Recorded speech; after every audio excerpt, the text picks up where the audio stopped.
जगदीश त्रिवेदी के बिल्कुल नए वीडियोस के लिए सर्च करें Jagdish Trivedi official YouTube channel.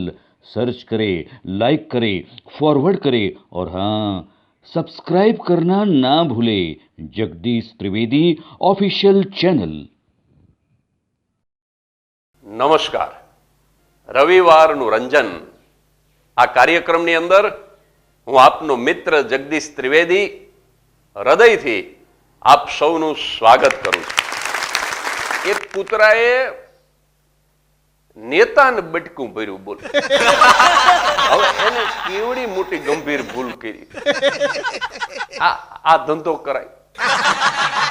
કૂતરાની આખી નાત ભેગી થયો અને એના જે આગેવાન હોય ને એને નક્કી કર્યું કે આને નાત બાર મૂક. કેમ તો કે સાવ આ ચોઇસલેસ માણસ નેતાને કરડાય. આના દીકરા દીકરી યારે હક પણ ન કરશો. કેમ તો કે આ નેતાને બટકું ભરી લે, એના છોકરામાં સંસ્કારે શું?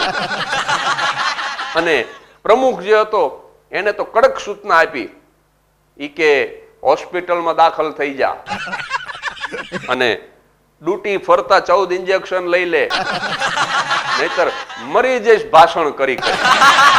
એના જમાનામાં હડકાયું કૂતરું કઈડે ને તો આપણે ડ્યુટી એટલે કે નાભીના ફરતે ઇન્જેક્શન લેતા ને 14 ઇન્જેક્શન લેતા. હવે તો એક જ ઇન્જેક્શનથી માણસ સારો થઈ જાય છે. પણ કૂતરાના આગેવાને કીધું કે નહીતર ભાષણ કરી કરીને મરી જઈશ. અને સાહેબ આ નેતાને કઈડું એમાં એટલી અસર થઈ ગઈ કે હોસ્પિટલમાં દાખલ તો કર્યો કૂતરાને, પણ જેવો ડોક્ટર આવે ને ત્યાં વાવ વાવ કરીને કઈડવા દોડે. અને જેવી નર્સ આવે ને ત્યાં તો પૂંછડી પટપટાવીને આમ જમીન ઉપર અલગોઠિયા ખાવા માંડે, બોલો, અલોટવા માંડે. આ ખાલી એક થોડુંક લોહી ચાખી ગયો એમાં આટલી અસર થઈ ગઈ. અને બોલો, नेताजी ने ड्राइवर से कहा गाड़ी मैं चला लूंगा. नेताजी ने ड्राइवर से कहा गाड़ी में चला लूंगा. ड्राइवर ने कहा फिर तो हुजूर मैं उतर जाऊंगा. नेताजी बोले क्यों? तो ड्राइवर ने जवाब दिया कि हुजूर ये कार है, कोई सरकार नहीं कि भगवान के भरोसे चली जाए. हुजूर ये तो कार है. આ પોલિટિકલ સેટાયર છે.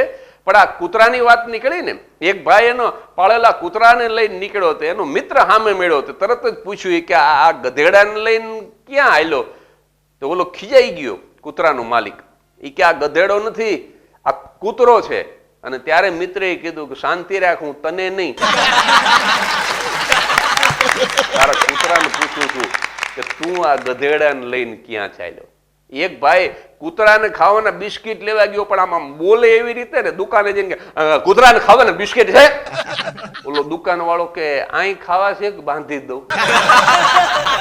એક ભાઈને તો આમ કૂતરાએ બટકું ભરેલું પગની પીંડી મોઢામાં લઈ લીધેલી, આમ મૂકે નહીં, અને તોય ઓલો પાછો દાંત કાઢે. મેં કીધું ભલામણા આ કૂતરાએ બટકું ભર્યું છે, રોવાને બદલે તું દાંત કાઢે.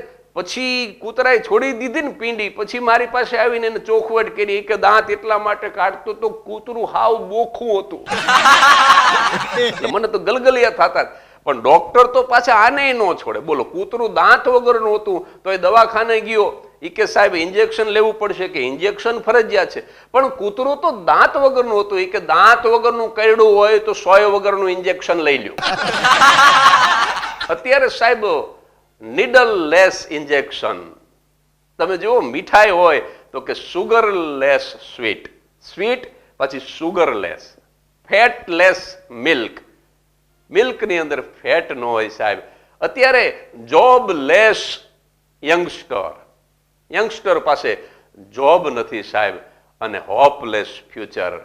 કારણ કે ટોપલેસ કપડા અને હોપલેસ ફ્યુચર. અત્યારનો આખો માહોલ જ જુદો. એક કાકા તો આમ કૂતરાના 2 કાન પકડીને ઉભેલા. એમાં એક યુવાન આવ્યો. ઈ કે કાકા તમારું પાળેલું કૂતરું લાગે છે. કે હા. ઈ કે જો તું આ 2 કાન પકડી રાખ ને તો હું જરાક બીડી હળગાવી લઉં. ઓલાને દયા આવી કે કાકાને તલપ લાગી છે બીડીની. એટલે યુવાને આમ કચકચાવીને 2 કાન પકડી લીધા. પછી ઓલા કાકાએ શાંતિથી બીડી હળગાવી અને હાલતા થઈ ગયા. ઓલો યુવાન કે કેમ હાલતા થઈ ગયા? તો કે પકડી રાખજે, કારણ કે હડકાયું છે.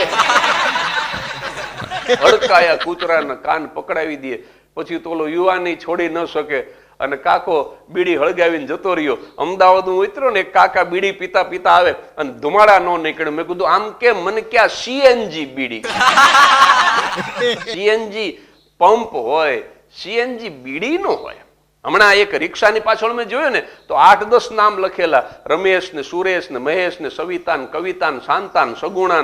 મેં કીધું આટલા બધા છોકરા છે ને, આ ધીમે જ ચલાવશે.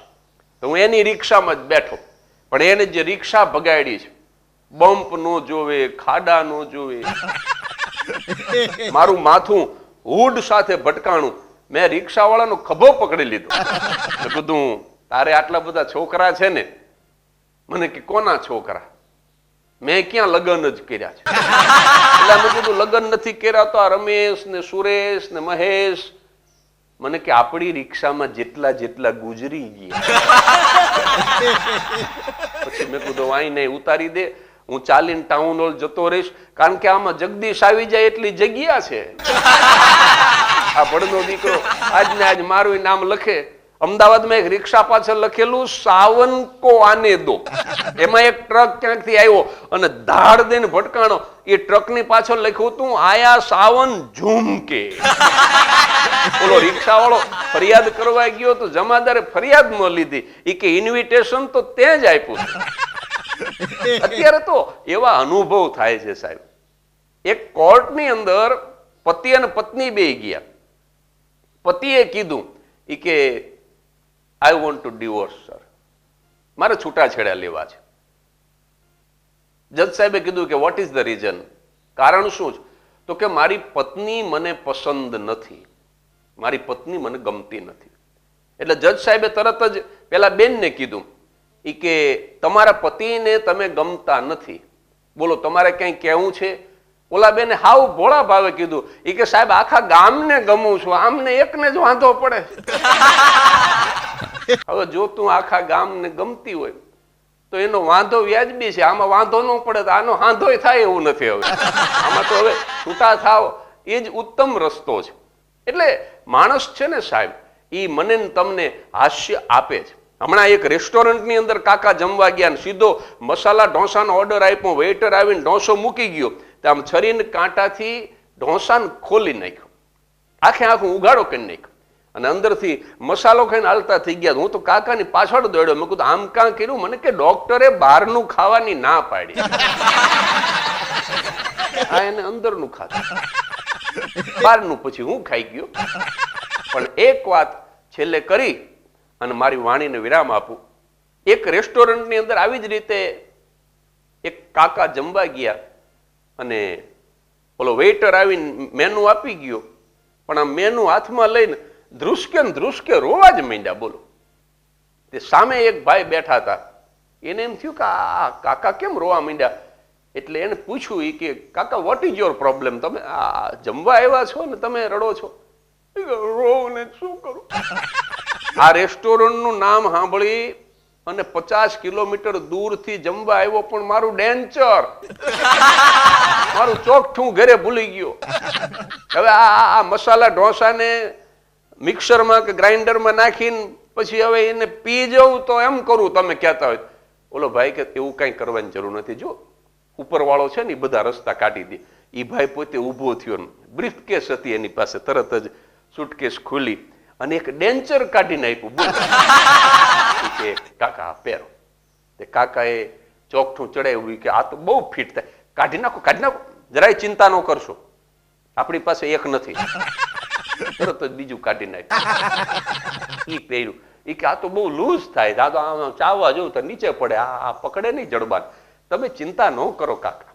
ત્રીજું, ચોથું, પાંચમું, સાહેબ 7મું ડેન્ચર કાઢીને આપ્યું કાકાને અને કાકાએ પહેર્યું, પણ એવું અદભુત આમ ફિટિંગ આવ્યું. કાકા કે ડોક્ટર પાસે જઈ અને માપ આપીને 2-4-5 સિટિંગ કરીને જો કદાચ બનાવડાવું ને આટલું પરફેક્ટ ન થાય, એવું પરફેક્ટ છે. તો કે હવે રાહ શું જોવો, હવે તમે તારે પ્રેમથી જમો. અને એક જ પ્લેટ ખાવાની હતી પણ 3 પ્લેટ કાકાએ મગાવ્યો કારણ કે આવી વ્યવસ્થા જો ઉપરવાળો કરી દે, ખાલી મસાલા ઢોસાની એક પ્લેટ ખાવાની હતી પણ સાહેબ ઈડલી સંભાર અને ત્રીજા મેંદુ વડા 3 પ્લેટ ખાઈ અને પછી ચોકઠું પાછું ધોઈને બરાબર પેક કરી અને પાછું આપ્યું પેલા ભાઈને. જો કાકા કઈ બોલ્યા ન હોત કોઈ જાતનો વાંધો નહોતો, પણ જતા જતા પૂછ્યું ઈ કે સાવ સાચું કહેજો ડેન્ટિસ્ટ છો ને? ત્યારે ઓલા ભાઈએ કીધું કે ના, હું કબ્રસ્તાનમાં વોચમેન છું. 3 પ્લેટ બહાર આવ્યો. કાકા જો પૂછ્યા વગર જતા રહ્યા હોત ને તો બધું થાળે પડી જાય એવું હતું, પણ માણસ બોલ્યા વગર રહી શકતો નથી અને એમાંથી હાસ્ય નિષ્પન્ન થતું હોય છે. મિત્રો, આવી જ કોઈ સરસ મજાની હાસ્ય વ્યંગની વાત સાથે આવતા રવિવારે ફરી મળીશું. ત્યાં સુધી હસતા રહેજો, સ્વસ્થ રહેજો.